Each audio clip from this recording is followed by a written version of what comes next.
ওলামায়ে কেরামের নানা মতভেদ মত পার্থক্য দেখা যায়।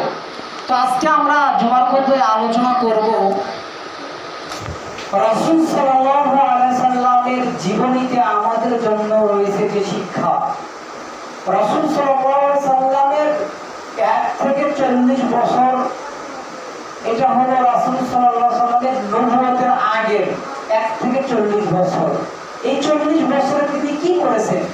আসলে রবিউল আউয়াল মাস আসলে আপনার প্রতি বছরে 2-1 সপ্তাহ রাসূলের সিরাত, রাসূলের জীবনী সেখান থেকে আমাদের জানা উচিত, সেখান থেকে আমাদেরকে শিক্ষা নেওয়া উচিত, আমাদেরকে জেনে রাখা উচিত রাসূলের জীবনীতে কি কি আছে, রাসূল কি করেছেন, রাসূলের নানামুখী জীবনী আমাদের জানা উচিত। সেখান থেকে শিক্ষা নিয়ে সমাজ ব্যবস্থা, রাষ্ট্র ব্যবস্থা, রাজনীতি, অর্থনীতি এগুলো আমাদেরকে রাসূলের জীবনী থেকে শিক্ষা নিয়ে এগুলো পালন করতে হবে, এগুলো আমাদেরকে মেনে নিতে হবে।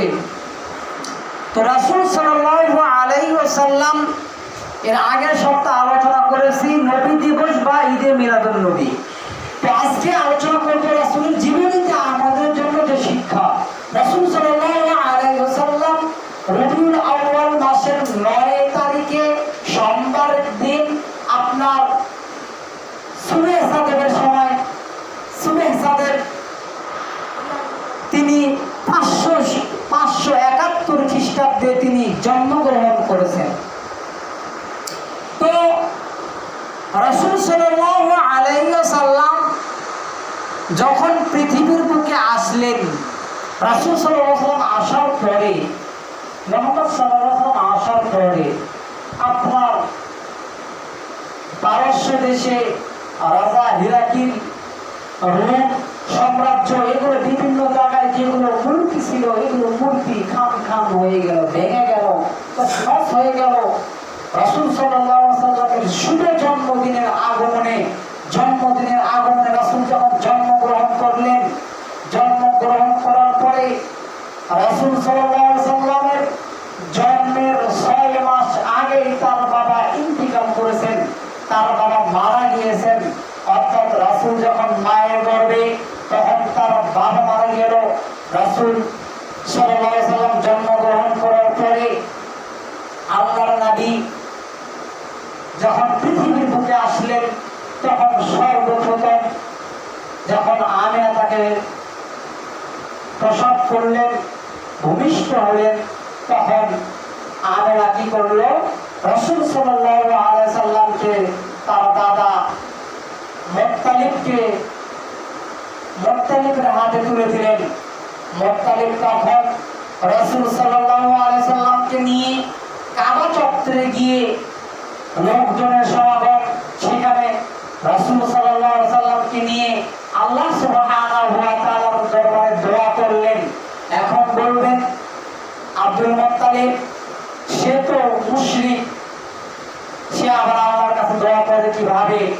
মুশরিকদের একটা বৈশিষ্ট্য, তারা দেবতা, তারা মূর্তির পূজা করে এবং আল্লাহ সুবহানাহু ওয়া তাআলাকেও ডাকে। ওরা বিশ্বাস করে যে আল্লাহ আছে, কিন্তু ওদের সমস্যা হলো ওরা মূর্তির পূজা করে এবং আল্লাহকে মানে।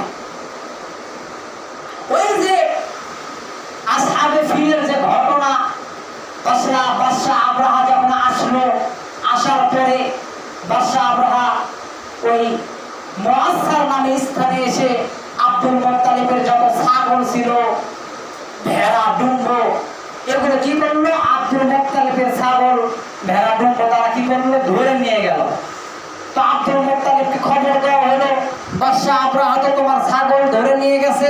তো আব্দুল মুত্তালিব আসলো, আসার পরে আব্দুল মুত্তালিব বাদশাহ আব্রাহাকে বলছেন যে আমার ছাগল, আমার ভেড়া, ডুম্ব আমাকে ফিরিয়ে দিন। তখন বাদশাহ আব্রাহা বলছেন যে আমি তো এই কাবা ঘর ধ্বংস করার জন্য আসছি, তো আমি তো মনে করেছিলাম যে আপনি কাবা ঘর বিষয়ে কোনো কিছু আলোচনা করবেন, আপনি কাবা ঘর রক্ষা করার জন্য আমাকে কিছু বলবেন, তা না বলে আপনি আপনার ছাগল, ভেড়া, ডুম্বকে আপনি ফিরিয়ে চাচ্ছেন।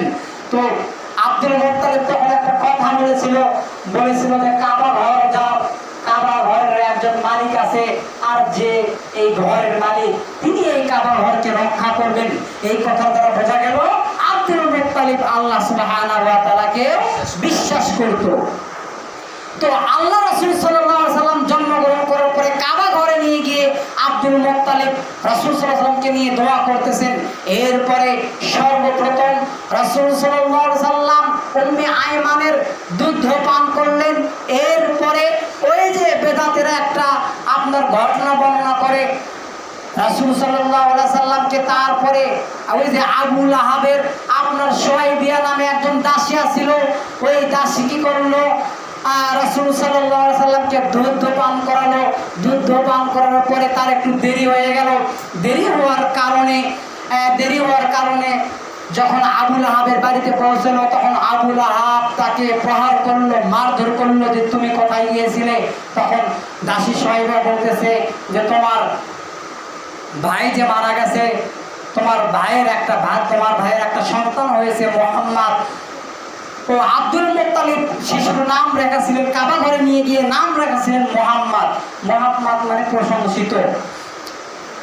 তো দাসী সুয়াইবিয়ার কথা শুনে আবু লাহাব দেখতে আসছে। আবু লাহাব দেখতে এসে আবু লাহাব দেখলো যে খুব সুন্দর তার ভাতিজা। তো দাসী সুয়াইবিয়া যেহেতু দুধ পান করাইছে, আবু লাহাব কি করছে ওই দাসীকে মুক্ত করে দিয়েছে। আবু লাহাব দাসীকে যখন মুক্ত করে দিছে, এই দাসীকে মুক্ত করে দেওয়ার কারণে আবু লাহাব মারা গেল। যখন মারা যাওয়ার পরে আপনার আবু লাহাবের প্রতি সোমবার যখন আসে, ওই প্রতি সোমবারে আল্লাহ তার কবর আযাব মাফ করে। এটা একটা ঘটনা তারা বর্ণনা করে। তারা মিলাদকে প্রমাণ করার জন্য একটা ঘটনা বর্ণনা করে। আবু লাহাব দাসীকে মাফ করার কারণে রাসূল সাল্লাল্লাহু আলাইহি সাল্লামের জন্মে খুশি হওয়ার কারণে আবু লাহাবের কবরের শাস্তি আল্লাহ প্রতি সোমবারে মাফ করে দেয়। অথচ আবু লাহাব একজন টাটকা কাফের। আবু লাহাব সম্পর্কে আল্লাহ কোরআনে একটা সূরা নাযিল করেছেন, সূরাতুল লাহাব, তাব্বাত ইয়াদা আবি লাহাবিন ওয়া তাব। আল্লাহ বলেছেন ধ্বংস হোক আবু লাহাবের দুহাত। মা আগনা আনহু মালুহু ওয়া মা কাসাব। আল্লাহ বলেছেন ধ্বংস হোক আবু লাহাবের স্ত্রী পরিবার, মালুহু তার ধন সম্পদ কোনো কাজে আসবে না। অথচ ভণ্ড বেদাতীরা দলিল দেয় যে আবু লাহাবের মতন কাফের, আবু লাহাবের মতন মুশরিক নবীর জন্মে খুশি হয়, আর আহলে হাদিসের নবীর জন্মে খুশি হয় না। এরা কোন দলিল কোথায় লাগায় মনে রাখতে হবে। আবু লাহাব রাসূলের জন্মে খুশি হয়ে আবু লাহাব দাসী সুয়াইবিয়াকে মুক্ত করেছে, এতটুকু ঠিক আছে। কিন্তু কবরের শাস্তি যে মাপ হয় এই ঘটনা মিথ্যা, এই ঘটনা জাল, এই ঘটনা জয়ীফ, এই ঘটনার কোনো ভিত্তি নাই। কারণ কাফেরের কবরের শাস্তি কখনো মাপ হতে পারে না।